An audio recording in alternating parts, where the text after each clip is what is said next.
아니고 합동 측 소속 목사지만 저는 프리랜서로 선교 사역을 감당하고 있습니다. 처음에 이 아름다운 또 생산적인 세미나에 부름을 받았을 때 우리 상영규 목사님에게 얼떨결에 승낙을 했는데 가만히 생각해 보니까 이게 보통 자리가 아니더라고요. 조금 전에도 우리 강사님이 강의하셨듯이 자립선교 전략의 도사 선교사님 오셔가지고 이렇게 말씀해 주시니까 나 같은 저 시골 변방에 선교하고 있는 내가 감히 어찌 이 일을 감당할 수 있을까 하고 제가 다시 연락해서 난 못하겠다고 그렇게 말씀을 드렸어요. 그랬더니 우리 상 목사님이 그러시더라고요. 선배님 오셔서 우리 후배 선교사님들 정심 한 끼 사시라고. 그 말씀이 제 마음에 탁 와닿는 게 그래야 되겠다. 선배 갈 일이 뭐냐. 가서 우리 후배 선교사님들 밥 한 끼 대접하는 것이 도리가 아닌가 하는 그런 마음을 가지고 사실을 왔습니다. 사실 이 자리가 부담스러운 것은 사실입니다. 마치 내 자랑하는 것 같고 또 설교를 강의를 듣다가 네 팔뚝 굽다 이렇게 하면 어떡하겠습니까? 그런 것이 염려가 되기도 하고요. 또 자립선교사란 닉네임이 붙게 되면 그나마 오는 선교비도 후원도 끊어질까 봐 하는 그런 그 염려 걱정이 앞서기도 했습니다. 사실 지금 제가 많이 쫄고 있습니다. 제 앞과 뒤로 빵빵한 이 강사님들이 계시니까 제가 사실 마음이 이렇게 움츠러드는 것 같습니다. 사실 저 나름대로 강의를 준비해 왔거든요. 그런데 어제하고 또 오늘 이렇게 강의하시는 그 강사님들의 말씀을 들어보니까 중복되는 부분들이 많이 있는 것 같습니다. 사실 우리가 몰라서 한 거 아니지 않습니까? 다 알아요. 필요성도 알고 어찌 보면 그것이 시급성 그리고 어떤 절대적으로 우리에게 요구되는 그런 현실을 우리가 잘 알고 있으면서도 못하는 것이 첫째는 용기가 없어서일 수도 있고요. 두 번째는 주변의 상황이 따라주지 않으니까 우리가 주저하고 망설일 수도 있습니다. 이런 의미에서 저는 이 자비랑 선교의 어떤 논리와 이론보다는 이제까지 제가 경험한 것을 우리가 함께 나누면서 서로 유익한 시간이 되었으면 하는 것이 제 바람입니다. 저는 29년 전에 저 필리핀 북부 산지족에 터를 잡고 사역을 시작했습니다. 이 마닐라, 필리핀 수도 마닐라에서 북쪽으로 그때 당시는 10시간, 15시간을 타고 올라갑니다. 사실 30년이 지난 오늘날에도 별반 다름없는 그런 산악지대, 마운틴 프라빈스 갈링가 지역입니다. 비포장도로를 10몇 시간씩 달리다 보면 하얗게 먼지를 뒤집어 쓰게 됩니다. 그런 사역지에서 사역을 하는 가운데 가끔 한국에서 이제 단기 선교를 옵니다. 어떻게 선교사님이 이런 곳까지 오셔서 선교하셨냐고, 어떻게 여기를 아셨습니까? 이렇게 묻습니다. 그러면 제 답이 그렇습니다. 몰라서 왔습니다.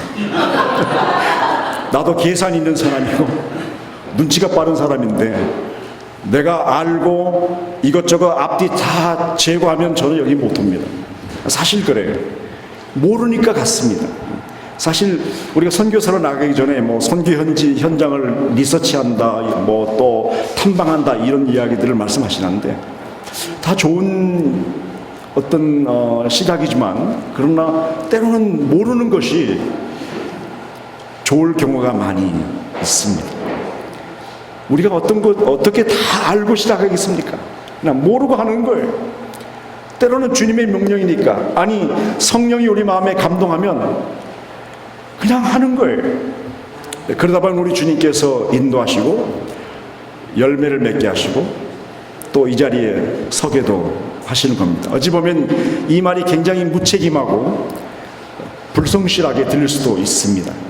그러나 어제 항벌 목사님이 강의하셨듯이 성령의 감동, 성령의 인도함, 어찌고 저찌고 해서 이렇게 됐다. 이게 참 이해가 되는 경우가 많이 있었습니다.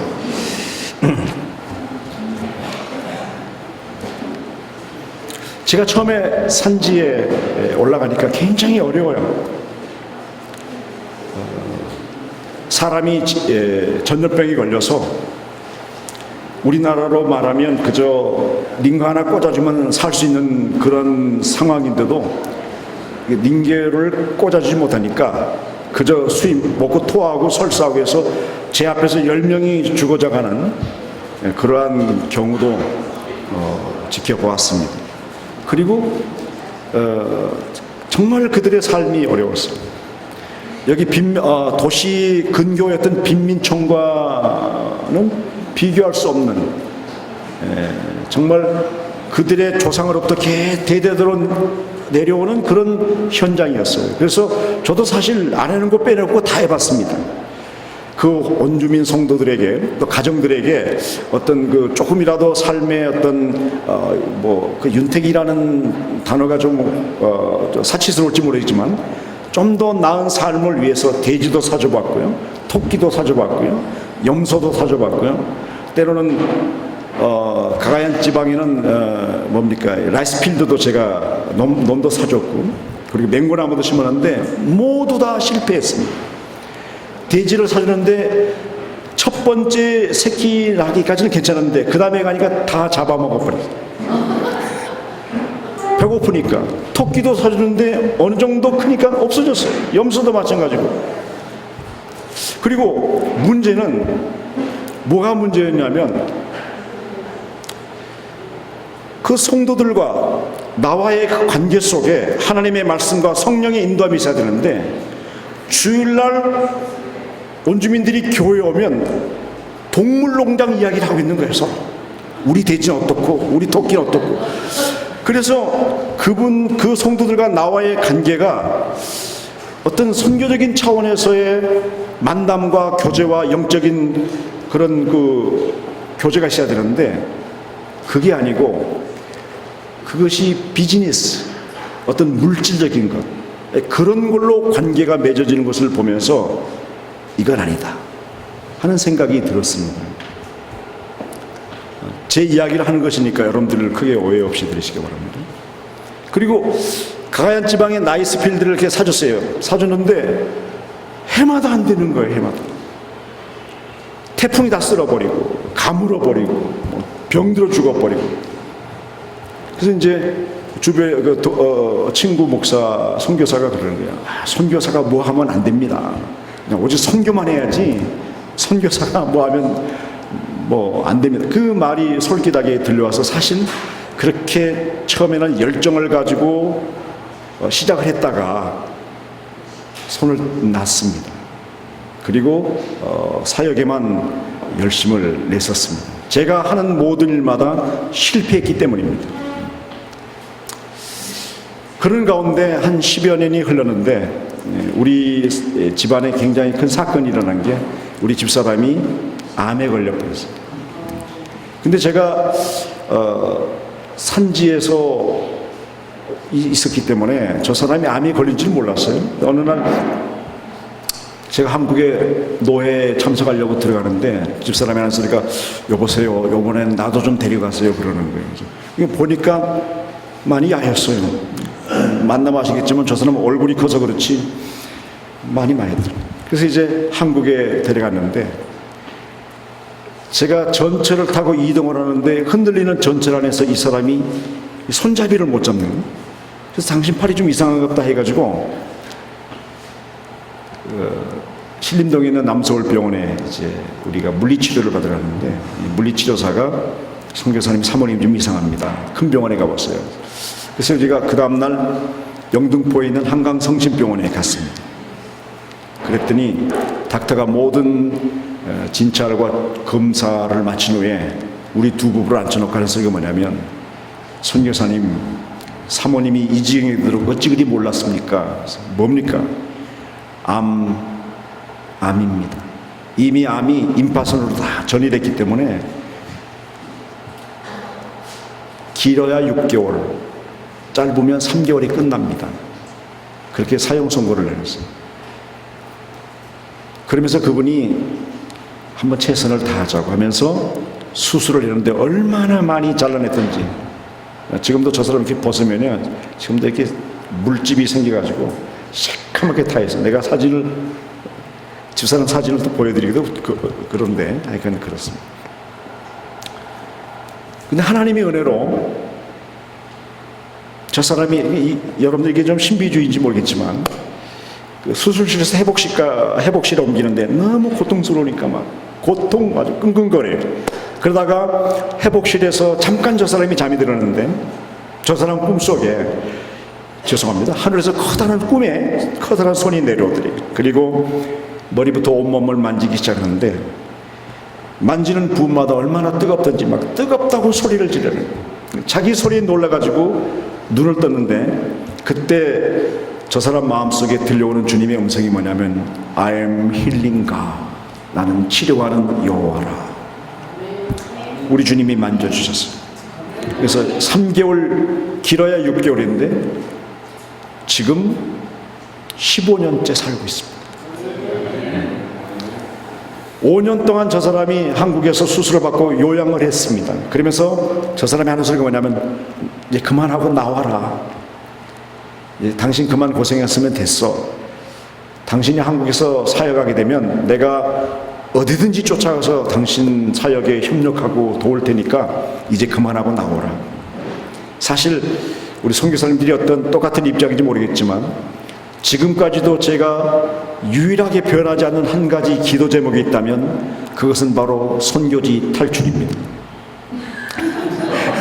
벗어나고 싶고 떠나고 싶고. 저 사람이 나오라니까 무슨 마음이 들었냐면, 하나님이 드디어 내 기도를 응답하시는구나 하고, 제가 2002년도에 보따리 싸들고 한국에 갔는데 마음이 편치 않아요. 하나님의 내 마음에 평안을 주질 않아요. 그때 송파에 있는 임마누엘 그 교회에서 봄날 음악회를 하면서 하나님이 놀라운 나에게 감동을 주신 게 뭐냐면, 신비주의라고 생각하지 마세요. 마지막 봄날 음악회 때 기분 땡스, 거룩하신 하나님을 SBS 오케스트라와 함께 찬양을 하는데, 모든 사람들은 그 찬양에 멸에도 하늘을 쳐다보며 영광을 누리는데, 나도 모르게 막 눈물이 쏟아지는 거예요. 그래서 한쪽 구석지에서 막 울고 있었어요. 그때 주님이 내 마음에, 권 목사, 저 찬란한 무대의 조명빛에 내 마음 빼앗기지 마. 내 사명을 잃어버리지 마. 너는 돌아가야 되지 않느냐. 이런 마음을 주시는 거예요. 내 마음에. 돌아가야 되지 않느냐는 그 말을 듣고 난 더 서러워서 울었습니다. 집에 와가지고, 당신 안 되겠다. 나는 가야 되겠다. 당신 얼마나 힘들면 선교지에 다시 돌아가지 않는다고 말할 수 있겠느냐. 그래서 당신은 내가 친구 목사교회 전도사 자리 알아볼 테니까 한국에서 열심히 주의 일하고 나는 선교지에서 열심히 주의 일하다가 천국에서 다시 만나자. 정말입니다. 이혼하자는 게 아니라 목사가 어떻게 이혼하겠냐. 근데 저 사람이 밤새도록 계산기 두들겨 보더니 안 되겠는가 봐요. 쫓아왔어요. 5년 만에 선교지 다시 돌아가는데, 사람이 간사한 게 말이죠, 초창기 산지에 들어가서 사역할 때 그 온주민 아이들이 얼마나 사랑스럽고 안아주고, 냄새나고 더럽지만 화장실도 없어서 손가락으로 닦고, 그리고 그 손으로 밥 먹고 악수하고 품고, 저희들도 화장실 없으니까 맨날 산에 모퉁이 가다가 가면은 여 깊은 산속까지 누가 이 새벽에 왔겠냐고 옷을 딱 내리고 폼을 딱 잡으려니까 2m 전방에서 원주민 소녀가 일어나면서 굿모닝 목사님 하는데 그런 것들도 사랑으로 다 용납했는데 저 사람과 함께 다시 선지에 들어가는데 그 마음이 사라져 버렸어요. 첫사랑이 사라져 버렸어요. 그래서 내 마음에 이 빙신 같은 것들이 왜 여기 사나? 더 좋은 세상도 있는데 저 산 아래라 하면 얼마든지 그래도 좀 풍요로운데 원주민들이 막 싫어요. 사랑스러운 마음이 있고 없고 간에 싫어요.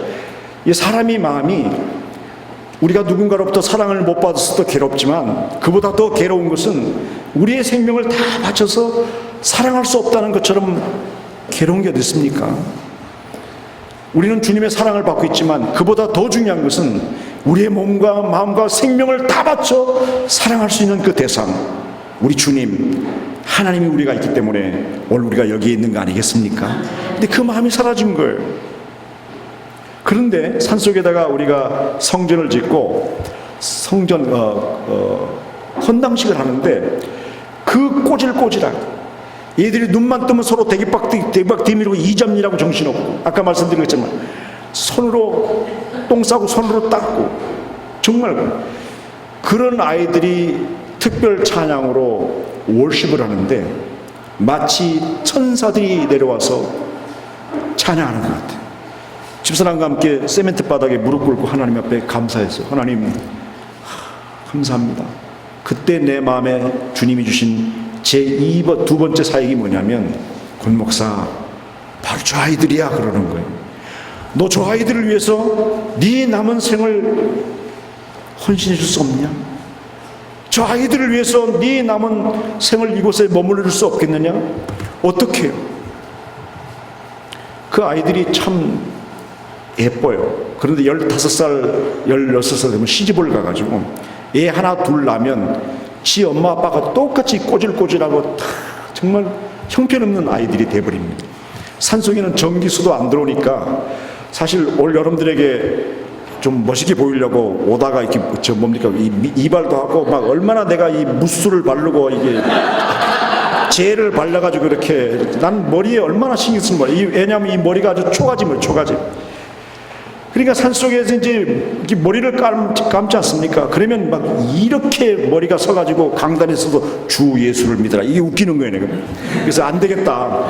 그래서 박유에서 도시에 가가지고 파마를 하고 와야 되겠다. 근데 우리 한국에는 그래도 핑클 파마, 에이브 파마가 있잖아요.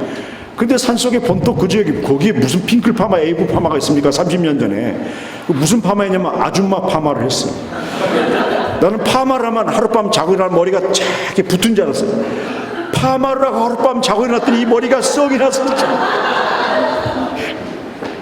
이런 머리를 가지고 주 예수를 믿으라. 나도 웃기고 지들도 웃기는 거예요. 그런 것이 선교의 현장입니다. 그때 내 마음에 우리 주님이 주신 말씀이 뭐냐면 저 아이들에게 꿈과 희망을 심어주라 하는 그런 말씀이 들려와요.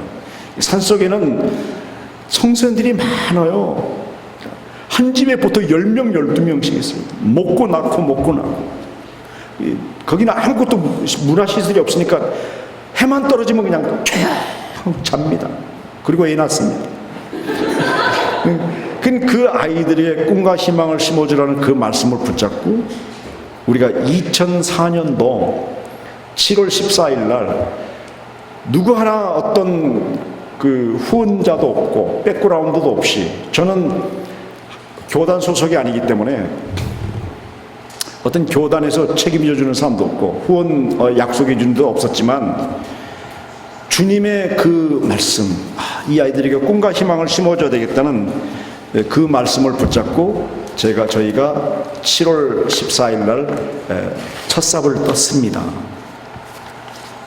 그것도 아주 시골에 저 반방이라는 곳에 누에바 비스가야라는 곳에다가 저희가 이제 학교를 시작했습니다.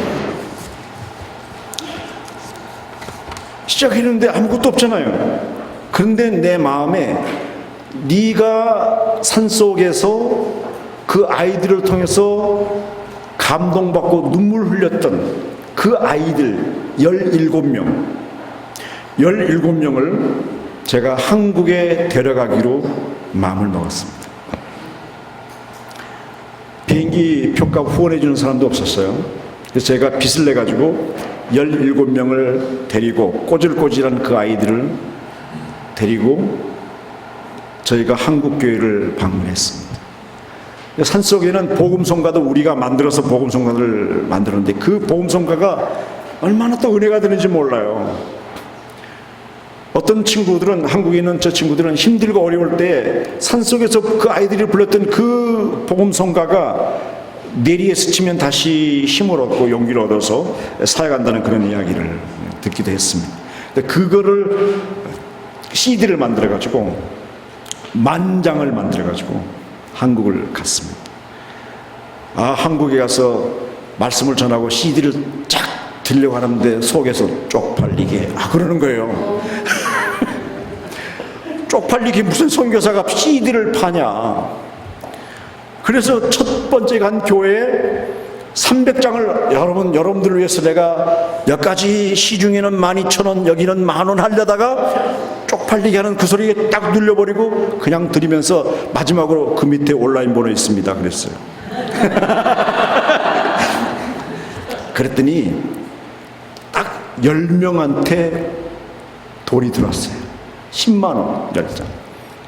이게 하나님의 뜻이 아닌가 보다. 교실 한 칸 1,000만 원이 안 들어오는 거예요. 1,000만 원. 그런데 성남에 침례교회입니다. 4층 교회입니다. 오후 예배, 저녁 예배 갔더니 한 20명 앉았습니다. 20명 앉았고 우리가 10명, 우리가 더 많아. 17명, 나 집사람, 운전기사까지 집회를 딱 마치고 났더니 그 젊은 목사가, 목사님, 우리가 이 아이들을 위해서 교실 한 칸 하겠습니다. 1,000만 원이 나왔어. 큰 교회라고 헌금하는 게 아니더라고요. 여러분 다 느끼잖아요. 한국 가면 우리 아이들이 산속에 아주 오리지널 산지족 아이들이에요. 때가 묻지 않은 아이들. 어찌 보면 그들은 처음으로 한국 가서 아이스크림을 먹어본 그런 아이들. 얼마나 순수합니까? 우리 한국교회가 얼마나 정이 많습니까? 한국교 성도들이 그 아이들을 보고, 그래, 우리가 저 아이들에게 꿈과 희망을 주기 위해서 학교를 세워야지, 이런 마음을 가지고 헌금하려고 딱 그러면 담임 목사님이 우리를 딱 엘리베이터 타고 당회실로 딱 데리고 가버려요. 이러면 내가 한국교회를 까는 건가? 그게 우리 현실이어서 사실은 우리 한국교회가 얼마나 정말, 우리 선교사들도 사실 문제고, 나도 선교사니까 말이야. 선교사들도 문제지만 한국교회 목사들이 더 문제예요. 너무 마음이 협소해. 너무 마음들이 까칠해. 그 이유가 어디 있느냐? 내가 연구했어요. 그 이유는 성찬기에 있다. 포도주잔이 조금 해가지고 이걸 홀짝홀짝 마시니까 마음들이 좁아가지고,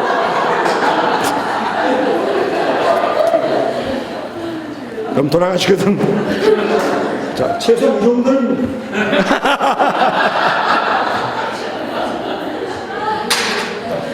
우리가 마음을 넓힙시다. 까칠한 마음 버리고. 그래서 저는 여러분들에게 동지라고 말하겠습니다. 동지. 우리는 동지들입니다. 우리 가운데 동지의식, 동지애가 있어야 됩니다.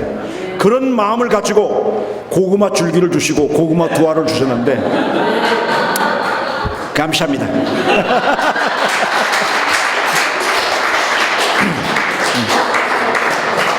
그러면서 저희가 4년 동안을 저희들이 한국을 방문했어요.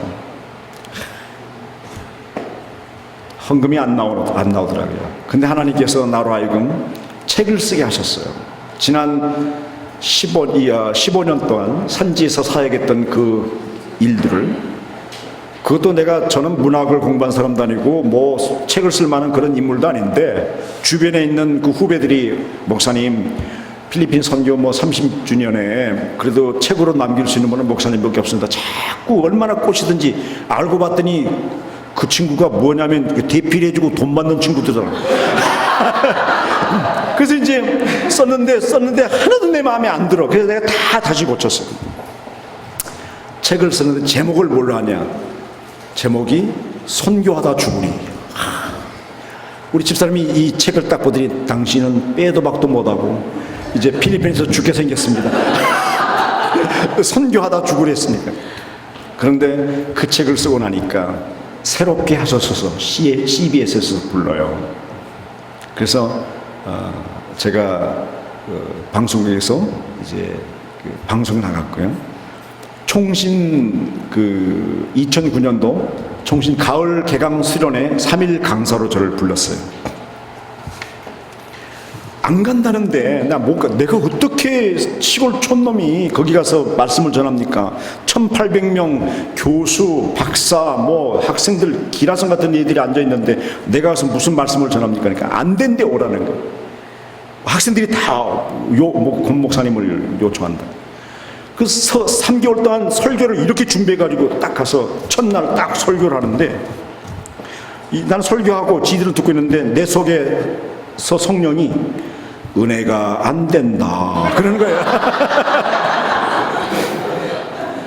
은혜가 안 된다는데 은혜가 안 된다는 거예요. 그래서 내가 그랬어요. 여러분, 내가 여러분들을 위해서 이렇게 설교를 준비했습니다. 이렇게. 그런데 이 시간부터 내가 이 설교 노트를 덮어버리겠습니다. 그리고 이제부터 성령이 인도하는 대로 하겠습니다. 그리고 첫날을 딱 맞췄어요.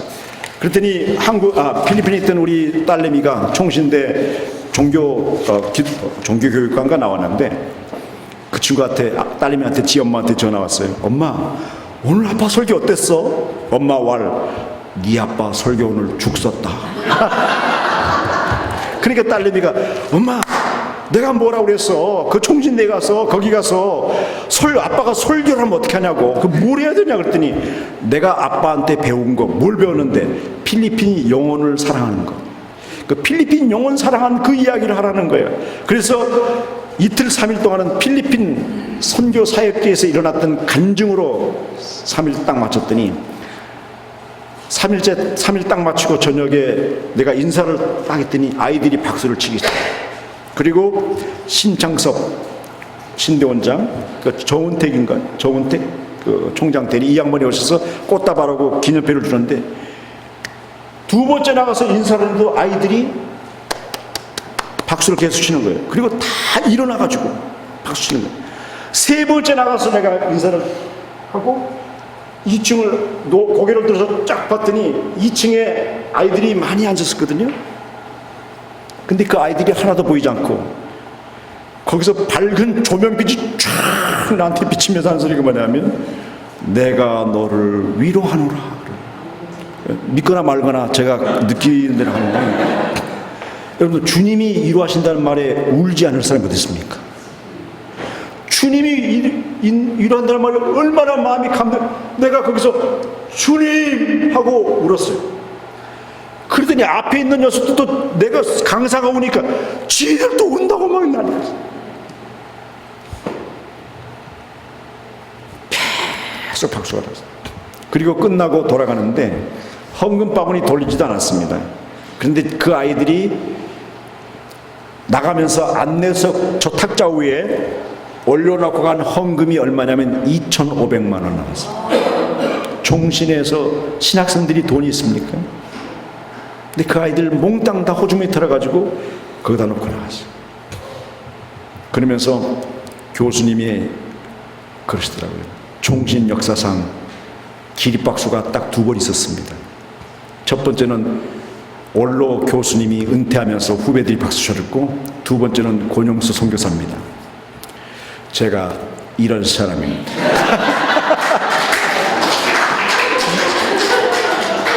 총신에서 내가 기립박수 받았어요. 그런데 그게 중요한 게 아니에요. 저도 지금 말씀 가운데 여차저차 많이 뺐습니다. 예. 1800명 학생들이 어떤 학생들입니까? 다 개교에 들어가서 교육종수 하는 아이들 아닙니까? 이 친구들이 돌아가가지고 선교 헌신 예배는 권영수, 선교 부흥회는 권영수, 할렐루야.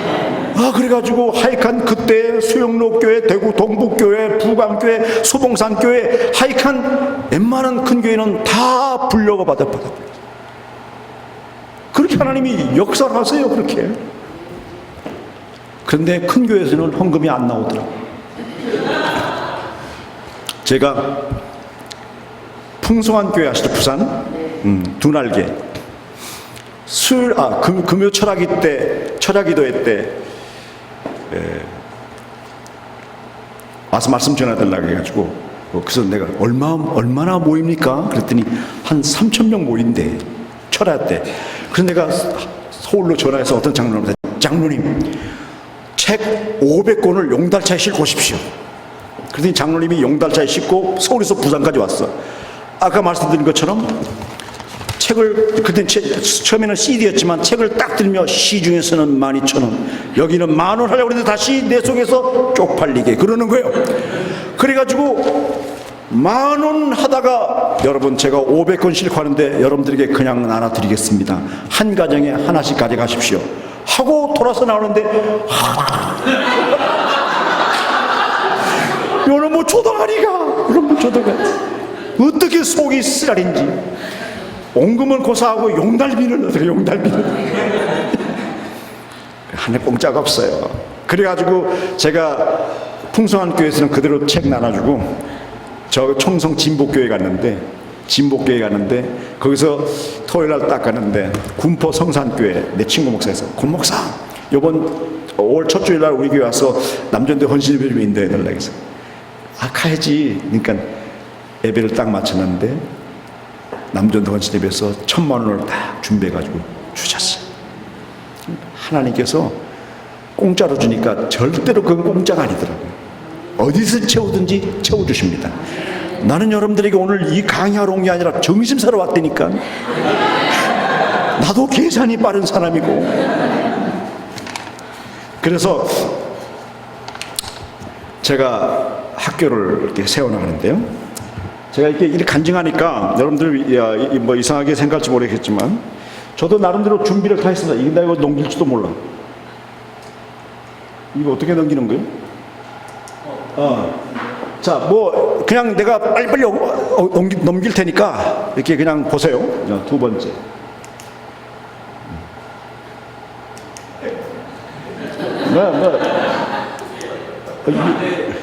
어디 갔어? 이 뒤에. 알았어, 죄송합니다. 이상하네. 자, 이제부터 우리 선교사님들에게, 어제 어떤 선교사님이 아주 핵심적인 그런 질문하시더라고요. 우리가 고구마를 심어도 좋고 카페를 해도 좋고 뭐 다 좋은데 솔직히 거기에 신경 쓰다 보면 선교에 많은 갈등을 느낍니다. 뭐 하나에 집중을 해도 참 어려운데 거기에도 집중해야 되고 선교도 집중하려니까 이게 이것도 안 되고 저것도 안 되는 그런 경우가 너무너무 많고요. 내가 때로는 이게 선교사인지 아니면 비즈니스맨인지 그런 혼동이 올 때가 너무너무 많은데, 그러나 여러분들 한번 보세요. 여기 오신 우리 선교사님들 가운데 학교를 지금 하신 분들이 계십니까? 네, 한 분 계시잖아요. 두 분. 네, 계시네. 많이 학교를 하신 분들이 그래도 많이 안 오셨어요. 왜냐하면 괜찮거든요. 이게 필요 없어요, 이게. 무슨 의미인지 알겠죠? 제가 이게 넘어가야 되는데. 연결되는 것이 없는 것 같은데요? 이것은 저건 다 USB를 주셨고요. 네. 이거하고 연결되는데. 그러면 좀 거기서 넘겨주시고, 학교를 틀어주세요, 학교를. 이런 강의는요, 어제 송동호 목사님인가요? 네, 그분이 너무 논리적으로 잘해 주셨어요. 그래서 이런 건 사실 필요 없는 거야. 난 이건 밤새워서 준비해 왔는데 이게 쓸데없다는 생각이 들었어요. 예. 그쪽을 향해서 쏘세요. 그렇습니까? 미안합니다. 제가 30년 동안 산지에 있다 보니까 제가 이걸 솔직히 못합니다. 그래서 오해를 받을 때가 많은 게, 한국에서 때로는 이 컴퓨터 파일로 해가지고 뭘 작성해 주세요 이렇게 하는데 이걸 못하는 거예요. 그래가지고 후원교회에서 우리 목사님을 3월달까지, 이달입니다. 3월달까지 지원하고 4월달부터 끊습니다. 그러는 거예요. 그래서 파송교회 비슷한 교회가. 그래서 내가 왜 그렇습니까? 그러니까 목사님이 우리가 요구한 것들을 신속하게 안 해줘서 그렇다는 거예요. 이걸 못하는데 그래서 내가 4월달에 들어가니까 그때까지 좀 봐달라고. 그런 상황입니다. 이거 어떻게 해야 됩니까? 박사님 위아래로 옮기시면 아래 걸 하시면 나오네요. 자, 이게 다 아시는 것이죠, 다. 이거는 누가 했냐? 우리 같이 협력하는 선교사한테, 야, 내가 이 세미나 가야 되는데 네가 좀 만들어 봐라. 네가 좀 만들어. 지가 이렇게 만들어가지고 나한테 한 시간 강의를 했어. 근데 내가 지금 다 이게 입력을 못 해가지고 그냥 넘어갑니다. 여기 이제 우리 학교를 시작하다. 학교를 시작했는데요. 처음에 시골 학교에서 기술학교부터 시작했습니다. 근데 기술학교 처음에 자동차 정비과, 그리고 전기과, 이렇게 아이들에게 실질적으로 필요한 것들을 시작했는데, 우리가 그런과 동시에 수빅에 한진중공업이 조선소가 생겼어요. 우리 학생들 500명 졸업생들을 내가 고속버스 10대를 대절해가지고 킹스 칼리지 딱 서가지고 박유서부터 몰고 일부러 시내를 통과해가지고 수빅에 갔어요.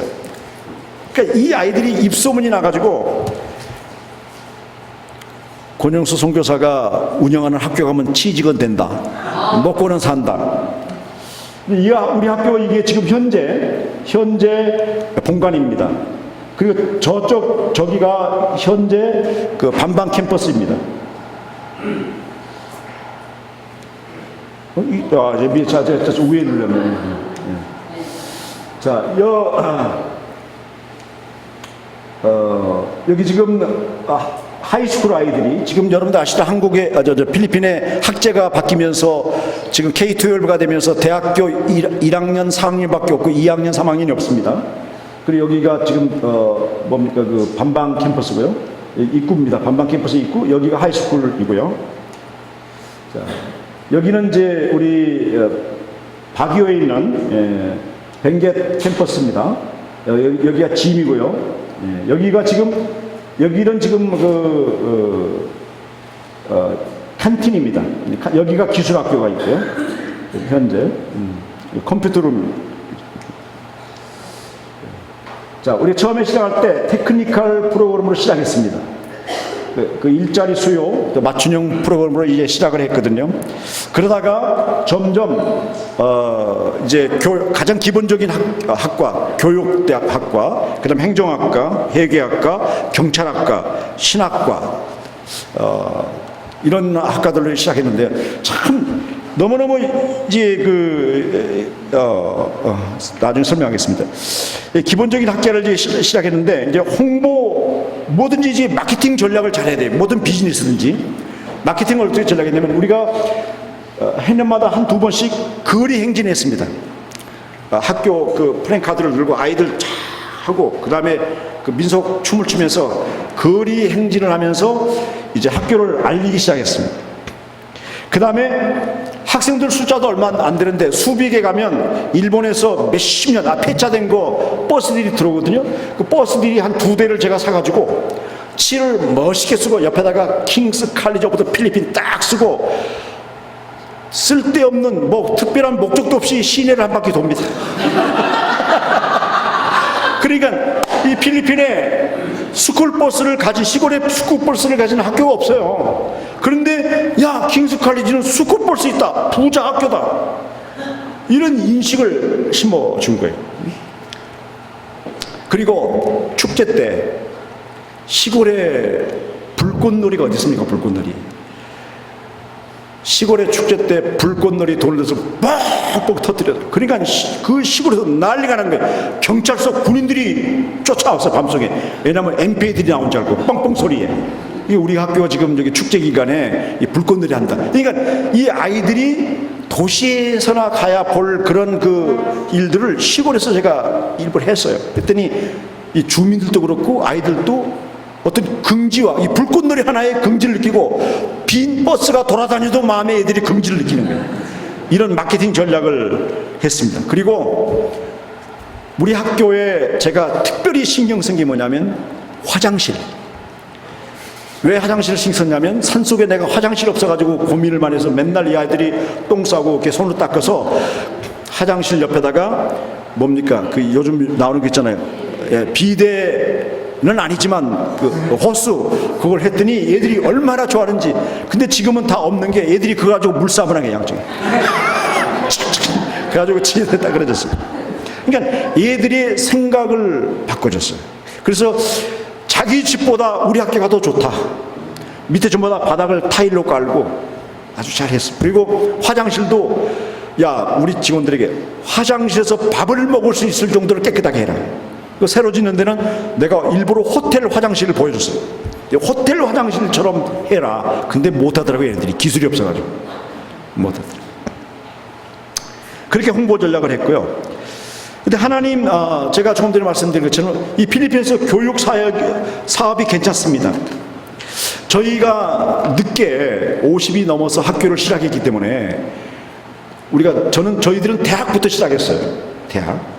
대학 시작하고 대학, 고등학교, 초등학교 내려왔는데 여러분들 필리핀의 이 교육 사업이 좋은 게 뭐냐면 꼭 여러분들 도시에서만 하려고 하지 마세요. 좀 웬만한 중소도시 바람가에 가면요 얼마든지 조그만 투자를 가지고도 유치원할 수 있습니다.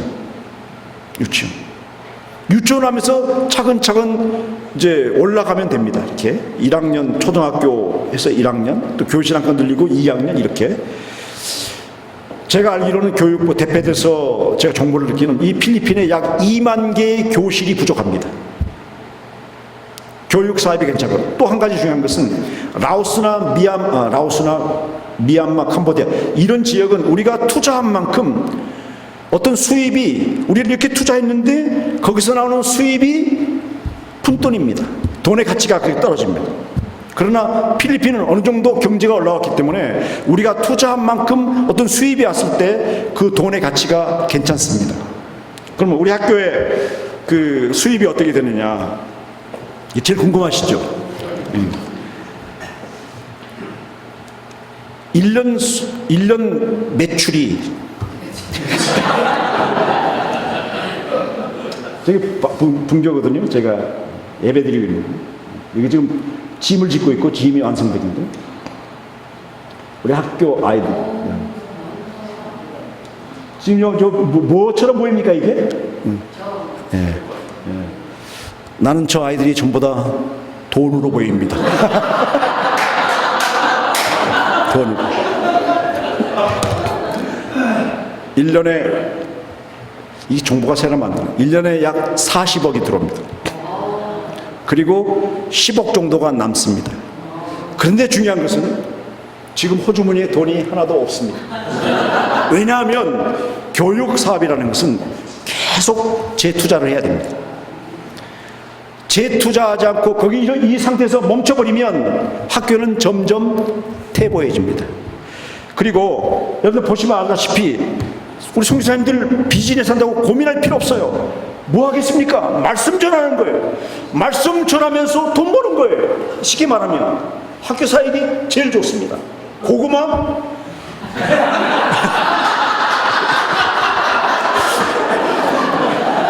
고구마 괜찮습니다. 카페도 좋고 다 좋지만 그러나 그 속에서는 갈등이 있습니다. 내가 선교사로 온 건지 비즈니스로 온 건지. 그리고 너와 나 사이에 저 바다가 있으면 그렇지만 저와 나 사이에 고구마가 있으면 어떻게 되겠습니까? 학생들과 나 사이에 말씀이 있는 거예요. 채플이 있는 거예요. 성경 공부가 있는 거예요. 성령이 그 말씀과 더불어 역사하고 성령의 역사 속에서 저 아이들이 변화되고 할렐루야. 이것처럼 좋은 비즈니스가 어디 있습니까? 나는 지금 제가 말씀을 전하고 있지 않습니까? 말씀을 전하면서 머릿수를 세면서 야 그리고 우리 그 기관장들에게 야 올해 몇 명이 입학했냐? 다 두들겨봅니다. 우리 현재 우리 학생들이 6,800명입니다. 학교 직원들이 350명입니다. 350. 근데 사실 여기 올 때 내가 참 마음이 참 안 좋았어요. 참 괴로운 게 뭐냐면 세금이 얼마나 나오냐면 4억이라고 4억. 근데 어떻게 세금이 나왔냐면 제가 학교를 좀 안전하게 하기 위해서 학교 재단하고 재산 학교하고 학교 재단하고 분리해서 색을 만들었어요. 학교 법인은 100% 필리핀어입니다. BOT가 운영위원인데 운영위원은 100% 필리핀어. 그러나 재단은 60대 40이에요. 그래도 필리핀이 60, 한국은 40인데요. 그래서 재단을 이제 재단 법인을 따로 만들고 학교 법인을 따로 만들었는데 학교에서 만약에 반란이 일어났다. 너희들 이름만 갖고 나가. 학교. 재단 모든 거 그대로 놔두는 거. 그런데 우리 학교가 유니버시티로 가려면 학교에 땅과 재산이 있어야 됩니다. 건물이. 그래서 요번에 우리가 어차피 저건 내 것이 아니고 내 세대가 끝나면 저는 늘 우리 교직원들이나 우리 목회자들에게 이야기하는 건 이것은 너희들 학교다. 너희들이 지켜야 된다. 지금 우리가 선교사들이 우리가 이렇게 매니징하고 있지만 너희들 가운데 이 학교를 담당할 사람이 나와야 된다. 늘 강조를 합니다. 근데 학교 재단을 만드는 필리핀 60% 그리고 한국 사람들 그 60%가 누구냐면 제가 산지에서 20년 30년 동안 지도했던 29년 동안 지도했던 내 제자들이에요. 그 제자들에게 제가 그래서 너하고 나오는 파이오니어야. 개척자야. 개척자에게는 눈물과 땀과 헌신이 필요해. 너와 나와 땀 흘리고 눈물 흘리고 피 흘리면 헌신하게 되면 우리의 다음 세대가 열매를 따먹을 거야. 어떻게 할래? 자기들이 많은 선교사들을 경험해 왔지만 저 파스톨고는 우리와 함께 거의 30년 동안 함께 있었다. 이거 중요한 거예요. 많은 아메리칸 벨기에 스웨덴 선교사들 왔다 갔지만 그저 6개월 3개월 1년 하다가 떠났는데 파스톨고는 29년 동안 변함없이 우리와 함께 있었다. 이게 중요한 거예요. 많은 선교사님들이 힘들다고 때로는 자녀 교육 때문에 선교지를 옮기고 미국으로 갔다가 다시 오고 어디 갔다 하는데 우리 목사님은 많이 다니시는데 미안합니다. 저는 필리핀, 한국을 떠나본 경험이 딱 한 번 있습니다. 우리 아들이 미국에서 20년 동안 살고 있습니다. 저는 미국 땅을 밟아보지 않았습니다. 미국 땅을 가는 게 필요치 않았습니다. 왜냐하면 내가 살아가고 있는 이곳이 너무 좋기 때문에, 행복하기 때문에. 그랬다니까.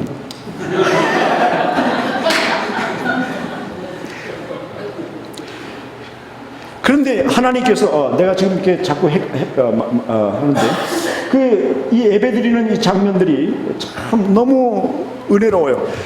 2,300명이 저기 모여요. 2,500명 모이는데요. 여러분들 다 같이 묵도합시다 그러면 종이 한 장 떨어져도 소리가 날 정도로 애들이 이 아이들이 하나님의 말씀을 듣고 있는 거예요. 말씀을 통해서 변화되는 거예요.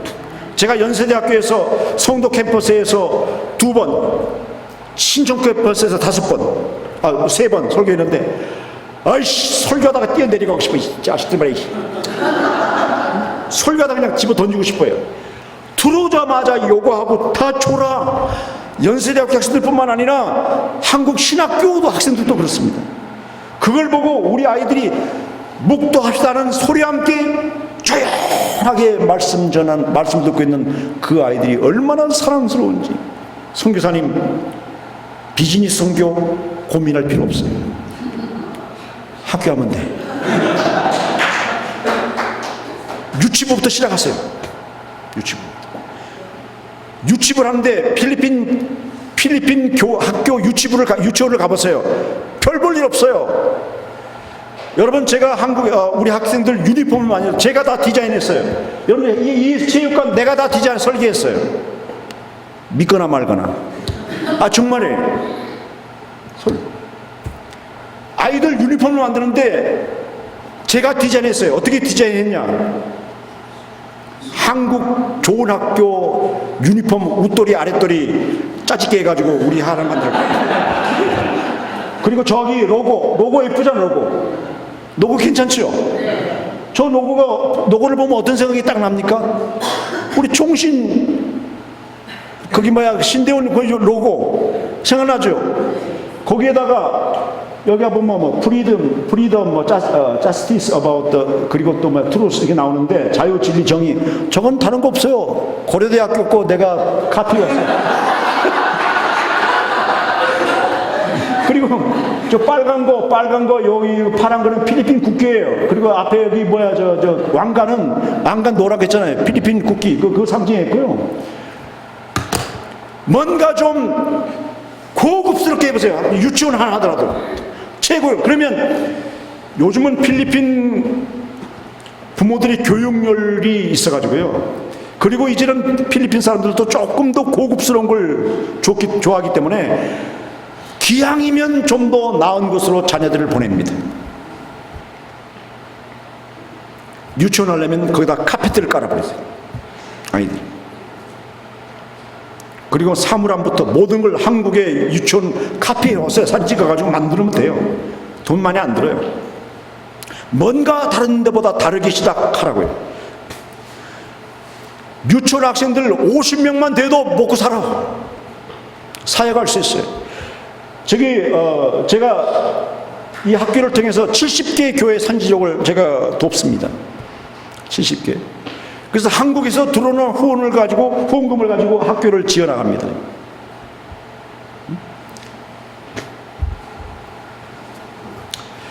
자비랑 선교가 어떻게 시작됐습니까? 사도 바울이 텐트를 짓는 것부터 해서 어떻게 보면 자비랑 선교의 어떤 근거가 아닌가 이렇게 생각을 하시겠죠? 네. 자, 네. 거꾸로 한데 이걸 거꾸로 하는 겁니다. 바울의 생각. 텐트 만드는 거. 자, 물어봅시다. 바울의 본업이 뭡니까? 직업이 뭐죠? 바울의 직업? 예? 바울의 직업이 뭡니까? 너무 하찮은 걸 물어봐서 그렇습니까? 예? 텐트 메이커죠? 근데 물어봅시다. 돈이 떨어질 때마다 가끔 하는 것을 뭐라고 그러죠? 부업이라고 합니다. 날마다 하는 것을 뭐라고 그러죠? 직업이라고 그러죠. 사도 바울이 텐트 메이커, 이것은 돈이 떨어질 때마다 했던 부업입니다. 그러면 사도 바울이 가졌던 직업이 뭡니까? 고린도전서 9장 27절과 31절에 보면 나는 날마다 죽노라. 나는 날마다 죽노라. 이것이 사도 바울의 직업입니다. 사탄이 아침 일찍 일어나서 사도 바울의 집을 방문했어요. 사도 바울이 없어요. 죽어버렸어요. 그리고 거기에 누가? 예수님이 앉아 계시는 거예요.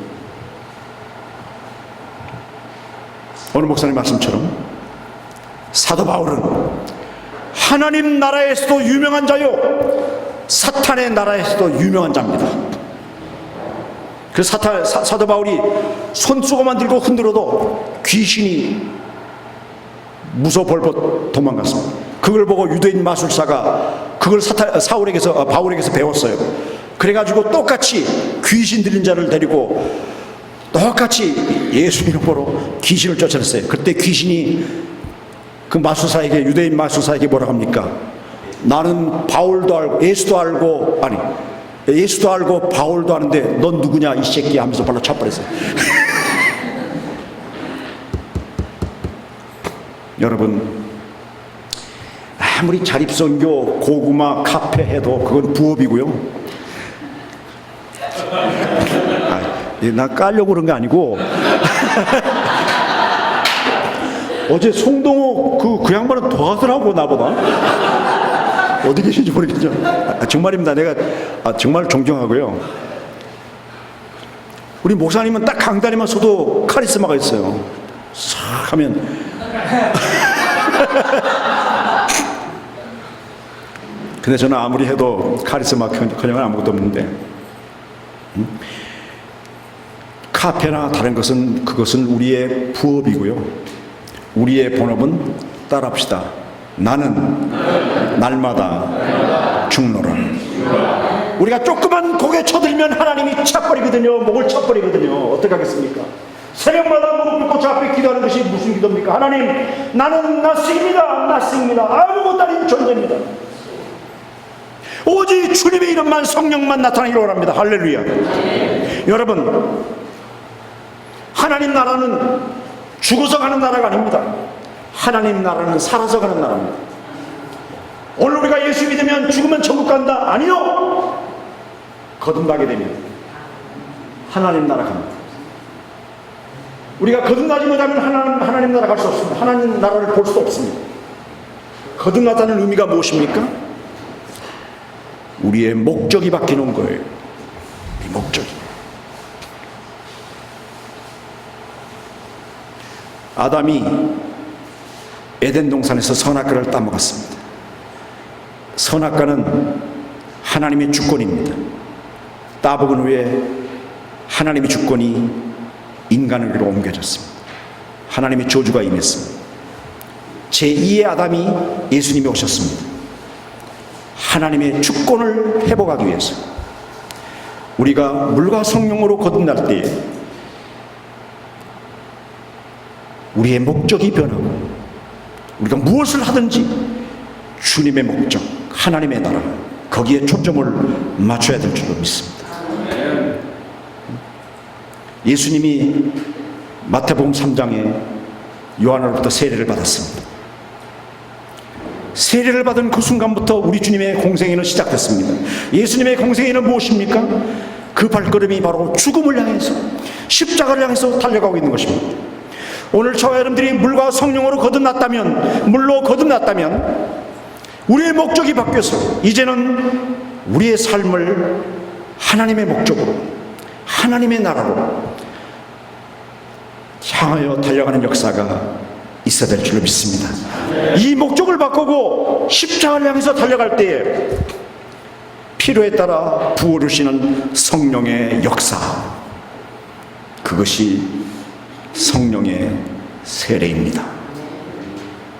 여러분들이 목적을 가지고 뜻을 정하고 하나님의 나라와 하나님의 목적을 가지고 살아가게 될 때에 우리 하나님은 하늘문을 여시고 한량없는 성령의 역사, 성령의 지혜, 도울 수 있는 많은 역사들, 고구마 목사님, 카페 목사님 다 붙여줄 줄로 믿습니다.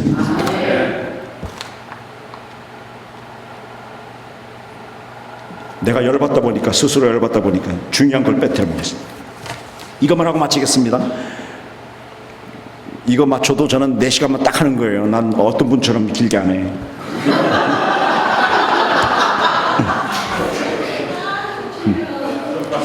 우리 하나님이 정말, 그랬어요. 제가 학생들을 딱 그 학교를 이렇게 이제 세우고, 이것도 중요한 건데요. 잘 들어보세요. 학교를 딱 세우고 이제 시작했는데 목적과 뜻을 하나님께 두고 하나님 나라에 뒀더니 우리 하나님의 학교를 막 강보시키는 거예요. 여러분들, 필리핀에 576개 대학 가운데 조그만 시골에 있는 대학교에서 경찰학과 국가고시 1등을 했다는 사실 아십니까? 3년 전에. 그리고 작년에 2등을 했습니다. 본교는 5등을 했습니다. 이거 놀라운 역사 아닙니까? 100년이 넘는, 150년이 된 그런 학교들을 다 그냥 짓밟아버리고 이제 15년 된 학교가 2등을 하고 5등을 하고 1등을 하고, 믿어지십니까? 하나님의 살아계신 역사예요. 여러분들, 필리핀에 미인대가 많잖아요. 우리 뱅게주에 소속돼 있는 우리 학교가 뱅게주에 소속돼 있는데 내가 보기에는 별로 예쁘지 않은데 이 아이가 미인대에 나가서 1등을 했네. 1등. 그러고 보니까 괜찮아. 야, 그러면 너 유니버스 그 있잖아요, 세계를 미스 거기 나가라 그랬더니 거기는 안 된대. 거기는 왜냐하면 국가에서 이렇게 뭐 줄이 있대. 거기서 국가에서 내보내야 된대. 걔가 나가면 1등 할 것 같은데. 또 한 번은 퀴즈대에서 퀴즈대 방송에 퀴즈대 했는데 이 퀴즈대에 하는 애가 1등을 했어요. 그래서 내가 이 아이가 킹스 대학에서 나왔다니까 아나운서가 킹스 대학이 어딨냐 그럴 정도로 전혀 무명의 학교였는데 하나님이 이렇게 띄워주셨어요. 체육대도 그렇고 국가고시에 애들이 시험만 쳤다면 합격하고 이런 역사들을 일으키니까 우리 학교가 소문이 나가지고 아이들이 오는데 부모들 가운데 지들은 예수 안 믿으면서 지 새끼들은 우리 학교에서 체플 예배 드리고 성경 공부 가르치니까 우리 학교 보내는 거예요. 좋은 소리 들으라고. 마지막입니다. 제가 94헥타를 제가 마련했습니다. 94헥타. 얼마 주고 샀냐면 1200만 원을 주고 샀습니다. 왜냐면 우리 학교 제가 같이 온 운전수 있잖아요. 기사 아버지가 갑자기 중병에 걸렸는데 돈이 없는 거예요. 그러면서 자기 아버지 땅이 94헥타인데 그걸 사라는 거예요. 얼마에? 1200만 원에. 그래서 내가 도와주는 셈 치고 샀어요. 산 하나를 딱 샀어요. 하나를 사가지고 뭐 할까 이렇게 기도하는 가운데 2015년도에 제가 언도상을 받으면서 이제는 우리 후배들을 위해서 내가 뭔가 해야 되겠다 그런 마음이 들었어요. 그래서 뭘 할까?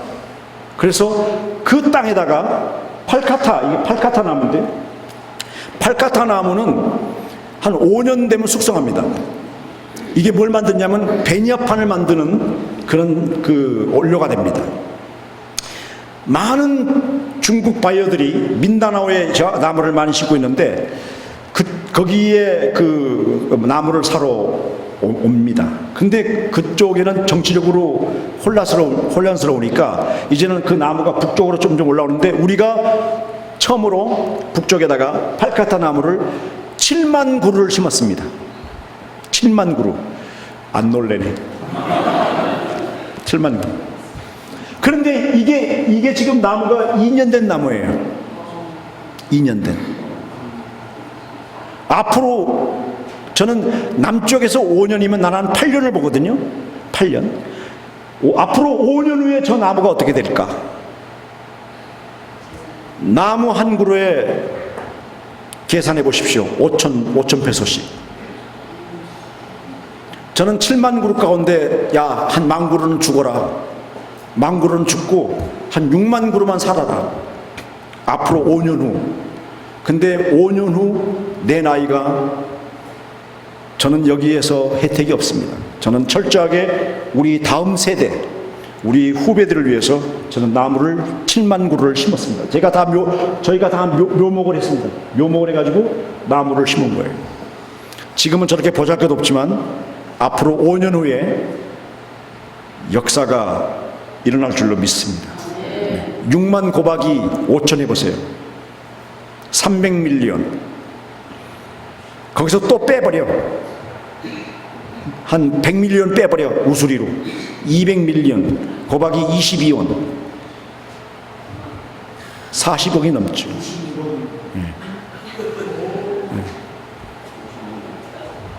그래서 하나님께서 여러분들이 힘들고 어렵겠지만 찾으면 돼요. 그리고 목적을 분명히 하세요.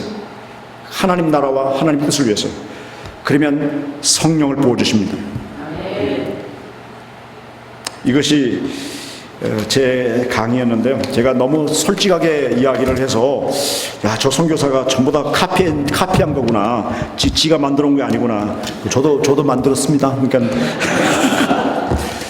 우리가 중요한 거는 이론과 논리가 아니고 액션입니다. 행동입니다. 여러분 주님의 나라를 위해서 하나님의 목적을 위해서 움직이십시오. 성공할 실패를 무서워하지 마시고 움직이십시오. 우리 하나님이 책임져 주시고 한량없는 성령의 세례를 부어줄 줄로 믿습니다. 감사합니다.